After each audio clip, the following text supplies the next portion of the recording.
UAE থেকে outpass নিয়ে যারা বাংলাদেশে যাইতে চান তাদের জন্য ভিডিওটা খুবই গুরুত্বপূর্ণ। আশা করি সম্পূর্ণ ভিডিওটি দেখবেন, শেয়ার করে আপনার বন্ধুবান্ধবদের জানিয়ে দিবেন।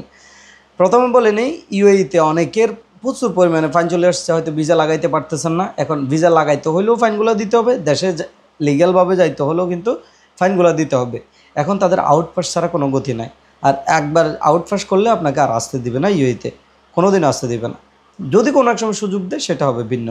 তো এখন আউটপাসটা কীভাবে করবেন? যাদের ফাইন আছে আসলে যাওয়া দরকার, এখন চলে যাবেন আউটপাসটা করে। আউটপাস করলে আপনার ফাইনগুলো কিন্তু দিতে হয় না, ঠিক আছে? ফাইনগুলো মাফ করে তারা আউটপাসটা করে দেয়, যাতে সে চলে যায় কিন্তু আর আসতে পারে না। এখন আউটপাস করতে আপনার পাসপোর্ট কপি লাগবে। যাদের পাসপোর্ট কপি নাই তারা এম্বাসিতে গিয়ে একটা ট্রাভেল ডকুমেন্ট নিয়ে আসবেন। সেখানে গেলেই তারা আপনাকে আউটপাসের জন্য পেপারটা বানায় দিবে, এম্বাসি থেকে ওটা নিয়ে আসবেন। তারপর আপনার আইডি কপি অথবা আপনার ভিজিট ভিসা হলে ভিজিট ভিসা কপি, হ্যাঁ। আর আপনার একটা টিকিট সেখানে দেখাইতে হয়।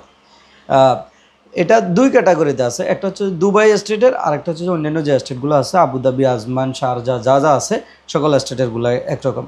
ওই স্টেটেরগুলোতে আপনি প্রথমে অ্যাপ্লিকেশন করে, মানে টিকিট ছাড়া প্রথমে অ্যাপ্লিকেশন করতে পারেন। তারপর রিটার্ন আসবে, হয়তো আপনাকে টিকিট দিতে বলবে, আপনি টিকিটটা দিবেন। টিকিটটা দিলে আপনাকে আউটপাসটা দিয়ে দেয়। দুবাই স্টেটে যেটা, সেটা শুরুতে আপনাকে টিকিট ওখানে সাবমিট করতে হয়, যে কোনো একটা টিকিট। তো টিকিট দিয়ে এবং কি দুবাই স্টেটেরটা সশরীরে আমির সেন্টারে আপনাকে যাই সেখানে উপস্থিত হতে হয়। ওইখানে আপনাকে ফটো তোলে, সরাসরি না গেলে আপনার আউটপাসটা হয় না। সো যারা ইউএই থেকে যে কোনো স্টেটের আউটপাস করতে চান তারা যোগাযোগ করতে পারেন স্ক্রিনে দেওয়া নাম্বারে অথবা ডিসক্রিপশনে দেওয়া নাম্বারে, হ্যাঁ। সকল স্টেটের আউটপাস আমরা করে থাকি, আপনার আউটপাসটা করে দেওয়া যাবে ইনশাআল্লাহ। সো যারা ভিডিওটি দেখতেছেন অবশ্যই ভিডিওটি শেয়ার করবেন আপনার বন্ধুবান্ধবদের মাঝে। ধন্যবাদ সবাইকে, ভালো থাকবেন, সুস্থ থাকবেন।